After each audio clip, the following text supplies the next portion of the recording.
Digamos, la ley 200 trató de resolver unos conflictos que habían allí y clarificar un poco qué era la propiedad privada y qué era la propiedad pública, pero en el fondo esos conflictos, si bien se atenuaron, continuaron durante los años 40 y después en los años de la violencia pues volvieron a surgir nuevamente de una forma bastante notoria. Pero por ejemplo la ley 200 no modificó la estructura agraria, lo que en el fondo hizo fue, digamos, organizar un poco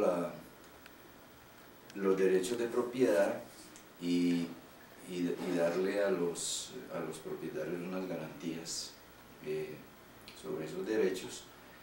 y a los colonos y campesinos que estaban en conflicto pues también se les resolvieron algunos problemas con parcelaciones y reconocimiento de mejoras, etc. Pero por ejemplo la aplicación de la ley implicó una sacada de aparceros y arrendatarios de la finca por parte de los terratenientes o de los hacendados en ese momento,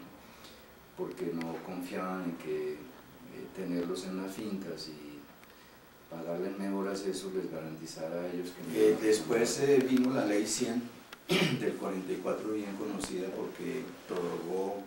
el periodo que se había establecido en la ley 200 para que los propietarios que no utilizaran la tierra la devolvieran, o sea que el Estado pudiera expropiarlos. Eso que se fijaban en 10 años inicialmente, se amplió a 15 años, si mal no recuerdo, pero el Estado nunca aplicó esa ley. Entonces eso se quedó así y la tierra siguió siendo utilizada de una manera muy eficiente, y los que no hacían uso de la tierra, no cumplían la función social, el Estado nunca los intervino. Hasta que llegó la ley 135 del 61, donde ahí sí se tomó, digamos, como un poco más en serio esa norma que venía de la ley 200, de expropiar o afectar a las propiedades que no hacían uso adecuado de la tierra. Pero la ley 135 del 61, digamos que es el referente más contemporáneo de un intento del Estado de intervenir la estructura agraria, pues también fracasó por razones políticas, porque digamos hubo de alguna manera los propietarios organizados en la SAG y FEDEGAN en ese entonces, si bien en el Congreso apoyaron la ley, digamos, porque era un acuerdo del Frente Nacional y era muy difícil que ellos dijeran que no, pero en el fondo, digamos, empezaron a ponerle trabas a la aplicación de la ley, cuestionando las resoluciones que reglamentaban artículos específicos de la ley, y oponiéndose, por ejemplo, a la ley primera del 68, que implicaba que aquellas fincas donde había arrendatarios a parceros se les entregara la tierra a estos pobladores rurales, y obviamente eso generó muchas dificultades. Pero después, cuando ya los campesinos que había organizado Gerald Restrepo en la NUB empezaron a hacer invasiones y a reclamar de una manera más contundente la tierra, pues los empresarios y los terratenientes y el gobierno de la época, que era el gobierno de Pastrana, pues se asustaron con eso, y vino el acuerdo de Chicoral, donde echaron para atrás la posibilidad de que el INCORA siguiera interviniendo, comprando, expropiando tierras, y hasta ahí llegó el intento de reforma agraria. Ahí hubo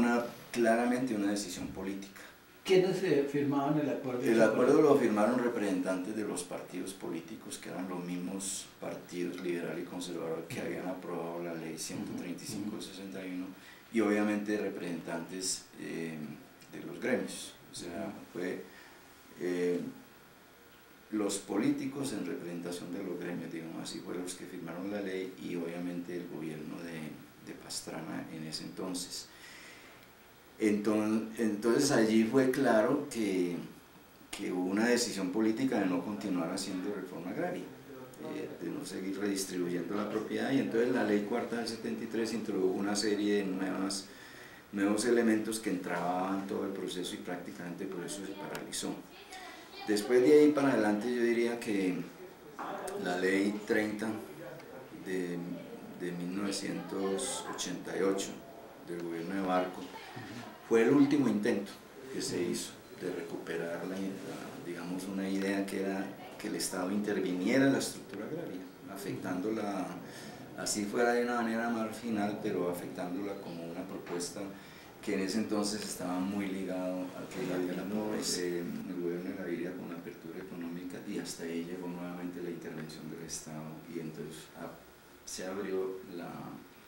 idea del mercado de tierras con la ley 60 de 1994, que sustituyó la ley primera, la ley 30 del 88, y entonces ahí también hubo una decisión política de nuevamente parar el proceso, y yo diría que esa fue la última inflexión del proceso reformista. De intento de hacer una reforma agraria por el camino de la ley. De la ley y de intervención. Yo diría, miren, en síntesis, todas esas leyes tuvieron, lo más importante fue una falta de decisión política del Estado y la sociedad colombiana de modificar la estructura agraria, lo que en el fondo significaba conservar privilegios y poderes ahí establecidos, no tocar eso, digamos. Segundo, hubo problemas administrativos en la aplicación de la ley. El Estado colombiano no tenía experiencias en el manejo de un proceso reformista tan amplio como el que planteó la ley 135 del 61, que implicaba no solamente reforma agraria, sino también desarrollo rural. Se hicieron muchos intentos, pero fue un proceso de aprendizaje y hubo muchos problemas administrativos, corrupción, obviamente en los procesos de compra de tierras, en la definición de los precios, cosas muy conocidas, pero también creo que hubo de alguna manera un problema que, digamos, de fondo, y es la falta de visión del Estado sobre la importancia estratégica de lo rural y del sector rural, como para tener eso como un referente que implicara la necesidad de modernizar adecuadamente ese sector, no solamente en términos productivos, sino metiéndole democracia, participación, digamos, descentralización, una forma adecuada, etc. Sé que en el fondo, digamos, todas esas leyes se hicieron muy, yo diría que muy al pulso de intereses de grupos políticos que en determinadas coyunturas tuvieron la oportunidad de introducir el tema de la reforma de la estructura agraria, pero eso no contaba con una visión global estratégica del Estado sobre la importancia de ese sector, no solamente en el presente, sino en el futuro del desarrollo de la economía. Por eso creo yo que leyes que obedecieron muy a las coyunturas. Por ejemplo, la ley 135 del 61, todos sabemos que obedeció a una coyuntura latinoamericana en la cual Estados Unidos, con la Alianza para el Progreso, impulsó, promovió y comprometió además a todos los gobiernos en la reunión de Punta del Este a que hicieran reformas en el sector, en toda la economía, no es solamente en lo agrario, en general en la economía, para detener los avances de la Revolución Cubana. Y eso fue una política hemisférica. Fíjate, la ley 135-61 no solamente fue una necesidad que tenía el país de resolver el problema del conflicto, que era de los años 50, la violencia, y volver a, en cierta forma, que el Estado volviera a manejar, digamos, los intereses del campesinado, que se habían salido, se estaban yendo para la FARC, para los grupos de defensa liberales y todo eso, sino porque hubo digamos, un elemento que disparó la necesidad de hacer reformas en toda América Latina, que fue la Alianza para el Progreso. El DRI provino de una directiva del Banco Mundial de 1973, de una reunión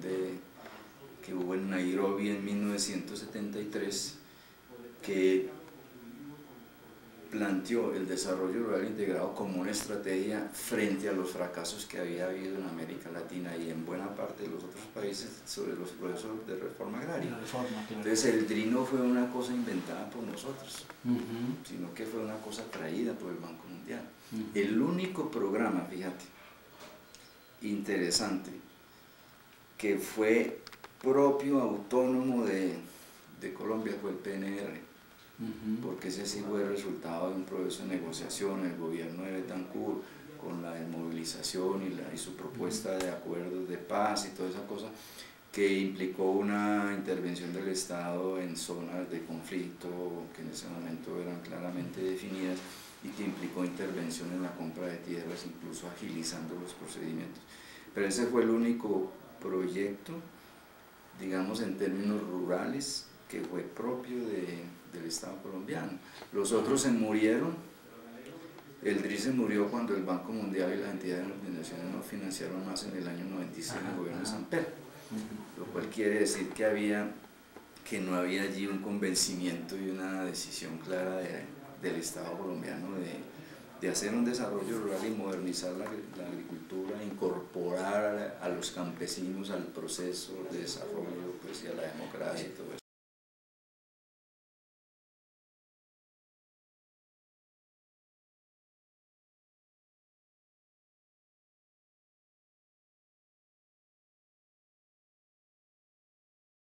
Indudablemente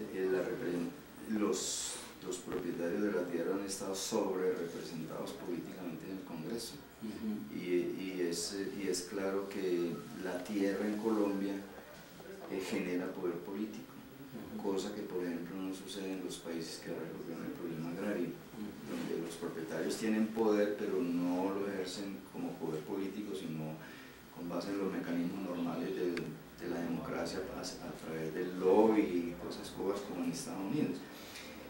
Aquí desafortunadamente, como el tema de la tierra no se ha modernizado, sigue generando poder político con un agravante muy grande, y es que en las últimas 3 décadas ese poder político se fortaleció a través de la violencia, y ahí surge el paramilitarismo vinculado con la tierra del poder político. Pero en todas esas leyes que mencionamos,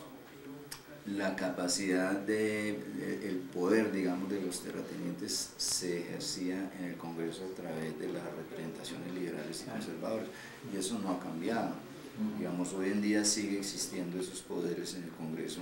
están allí representados, y por supuesto eso es un obstáculo muy grande para que se haga una reforma, porque finalmente todas esas reformas en el Congreso son resultado de acuerdos políticos. Eso no es una decisión gubernamental, sino que el gobierno lo que hace es que llevar una propuesta y en el Congreso se negocia. Y obviamente ahí está la puja de poderes, de quién tiene más poder de negociación y quién cede. Y lo que hace que precisamente esas leyes no hayan tenido ningún efecto y no hayan sido contundentes es porque no hay un contrapoder a ese poder político de parte de la sociedad rural. Y hablo de la sociedad rural, de los pobladores, campesinos, indígenas, afro, mujeres rurales, que pueda entrar en la negociación. Entonces los campesinos no entran en la negociación se hace entre el gobierno de turno y los poderes de los grandes propietarios y empresarios. Que no hay que olvidar que hoy en día los empresarios del sector están representados en la SAC. Fede Palma, los arroceros, no son terratenientes en el sentido tradicional, pues son terratenientes porque tienen mucha tierra, pero son empresarios, digamos que es una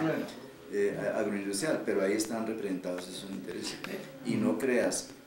y además de eso, la ANDI, a través de sus cámaras donde tiene organizado la agroindustria, también hace lobby en el Congreso, en estas leyes. Ellos no están ausentes de eso, o sea, los empresarios de la industria, los agroindustriales también meten su baza, digamos, en la negociación, y lo que sí están ausentes son los campesinos, los indígenas.